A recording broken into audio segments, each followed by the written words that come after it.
The community presented these 7 to the apostles, who prayed and laid their hands on them. God's word continued to grow. The number of disciples in Jerusalem increased significantly. Even a large group of priests embraced the faith.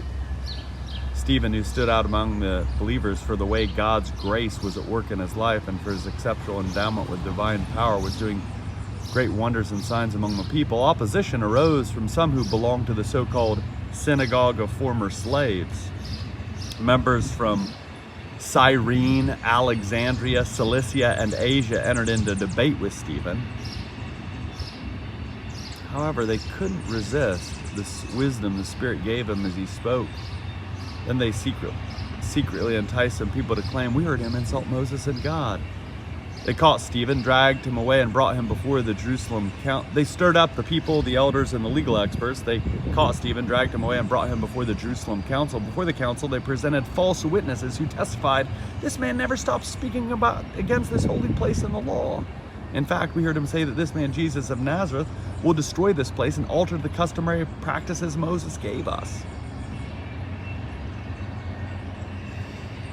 Everyone seated at the council stared at Stephen, and they saw that his face was radiant, just like an angel's. The high priest asked, "Are these accusations true?" Stephen responded, "Brothers and fathers, listen to me. Our glorious God appeared to our ancestor Abraham while he was still in Mesopotamia, before he settled in Haran. God told him, 'Leave your homeland and kin and go to the land that I will show you.' So Abraham left the land of the Chaldeans and settled in Haran. After Abraham's father died, God had him resettle in this land where you now live.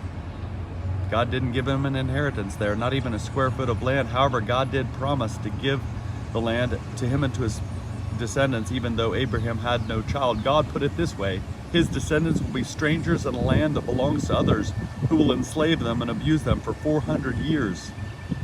And I will punish the nation they serve as slaves," God says, "and afterward they will leave that land and serve me in this place."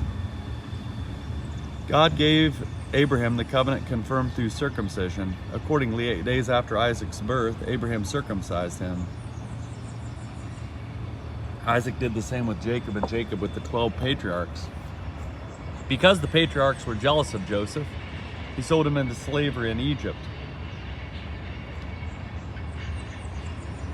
However, God was with him and rescued him from all his troubles.